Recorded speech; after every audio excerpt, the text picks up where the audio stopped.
жастарымызға болашақта қандай кеңес берер едіңіз? Біріншіден жаңа ғана Сәуле ханым айтты, былтыр жыл өтті, ол жылдың аты жастар жылы болды деп. Негізі әр жыл бізде, әр жыл, әр күн, әр ай жастардың жылы, күні, ай болу керек. Ахметтің сөзі бар, балам дейтін ел болмаса, елім дейтін бал қайдан келеді. Ол өте терең сөз.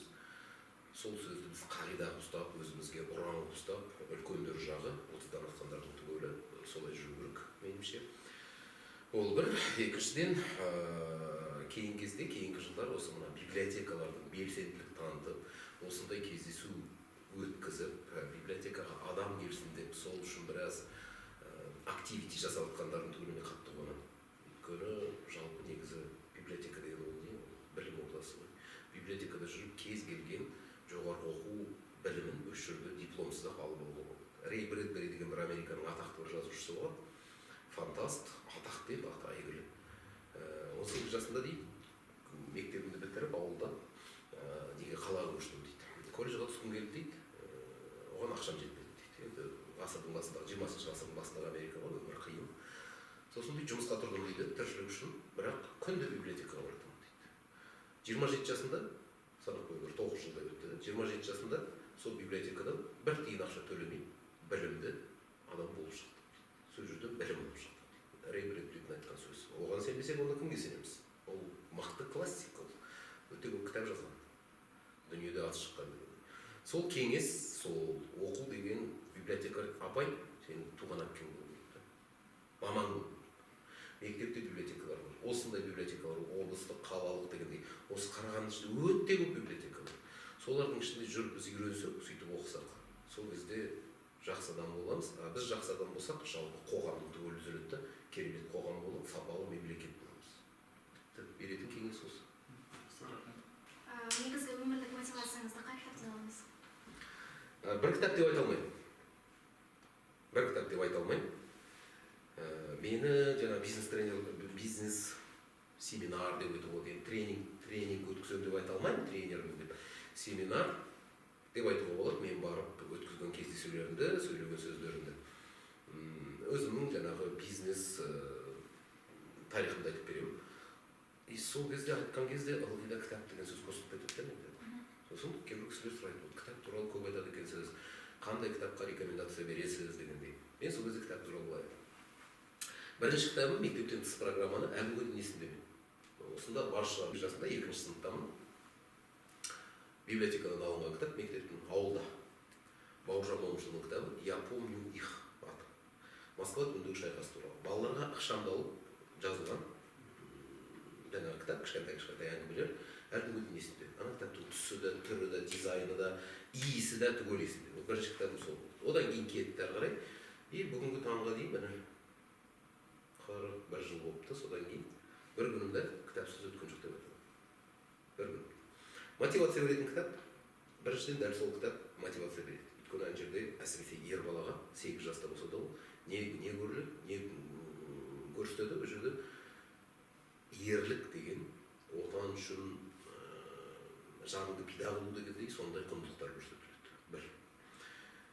Екіншіден басқа да кітаптар әртүрлі сондай адами құндылықтарды үйретіп. Одан кейін бір 15 жасында кездескен кітап мына жерде тұр екен. Тағы да Бауыржан Момышұлы.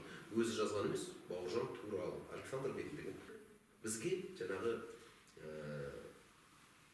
намыс деген, абырой деген сондай құндылықтар қуанып жүргенімізге. Намысты болсаң, абыройлы болуға тырыссаң, абырой деген не екен, шынайы абырой не екенін түсінсең, онда сен лидерсің. А лидер болсаң, бизнесте боласың ба, университетте оқып жатасың ба, қай жерде жұмыс істесең де, сен лидер болсаң, сен далада ешқашан қалмайсың. Мені бір үйреткен кітаптардың бірі осы. Абайдың кітабы тұр екен мына жерде. Бизнесмендерге айтқан Абайдың ақылы өте көп, ең қызығы. Білесіңдер ме? Бір өлеңі қалай басталады? Пайда ойлама, ар ойла. Қалай ойлайсың? Бизнесменге қатысы бар ма? Әсіресе тамақ өнеркәсібінде жүрген бизнестер. Сен тамақ жасаған кезде пайда ойласаң, сен неше түрлі құрамына бір арзан бір нәрселерді қоса салып, бұзылмайтын бір нәрселерді істеп, соны бере бересің. Өйткені сен пайда ойлап алсың ғой. Саған бәрібір мына қыз, мына жігіт не жеп жатыр, не өсіп жатыр, бұлардың болашағы бәрібір. Әйтеуір қазір ақшасын маған беріп жатыр, алып жатыр, маған пайда келтіріп жатыр. Олардың болашағы, денсаулығы деген маған бәрібір деген сөз. Сол себептен ар ойла деген Абайдың айтқаны бизнесмен үшін өте маңызды бір құндылыққа шақырып тұр. Көрдіңдер ме? Міне мотивация беретін кітаптар. Бизнес кітаптарды мен аса Мұхтар Әуезовтың әңгімелері 11-12 жасында оқыған әңгімелері әлі күнге дейін жадымда. Дейді екен бізге жүрегімізге дұрыс құндылықтарды салады екен кітапты. Шыңғыс Айтматовтың романдары, повестер өте көп әсер береді. Ең басты бұл романдардың түгелі адамгершілік деген құндылық тәрбиелейді бізде. Егер сенде адамгершілік болса, адамгершілік деген құндылық. Одан кейін кез келген адаммен жұмыс істеп, бірге жүріп, бірге істеп, бизнесте болсын, басқа жерде жүрсін, далада қалмайсың, тағы да осындай тұжырым жасаймыз. Негізі қай форматта оқыған жақсы көресіз? Мысалы үшін электрондық форматтар болып, не болса мынандай қағаз жүзінде. Электрондық форматта үйреніп тырыстым кітапты. Өйткені өте ыңғайлы. Бірінші кітапты 77-78 жылдары оқығам. Үйренген кітаптың иісі болу керек. Оның дыбысы болу керек. Ашқан кезде мен үшін солай. Сіздерге әрине электрондық түрде үйренуге болады. Әу баста солай үйренсеңдер, ешқандай оның проблемасын мен көріп тұрған жоқпын. Ең бастысы оқу керек. Демеді, құндылықтар тәрбиелеген кітаптардың бірі сол Махаббат қызық мол Әзілхан Нұршайықов. Әзілхан Нұршайықовтың бір кітабы тағы да әсер берген аңыз бен ақиқат. Бір 20 жасында кездестім ол кітапты орыс тілінде истина и легенда оқып шықтым. Керемет әсер берді. 40-қа таққан кезде қазақшасын оқып шықтым қайтадан. Тіпті әсер алдым. Өйткені өз тіліңде, өз тарихыңды, өз қаһармандарың туралы, өз аталарың туралы негізі өз тілінде оқыған мүлдем басқа әсер береді. Онда қазір қанша кітап бар, сосын кейін мысалы үшін жалпы өздеріңіздің адамдарыңызға ғана ма, компанияда жұмыс істейтін или басқа адамдар келіп оқуларына бола ма?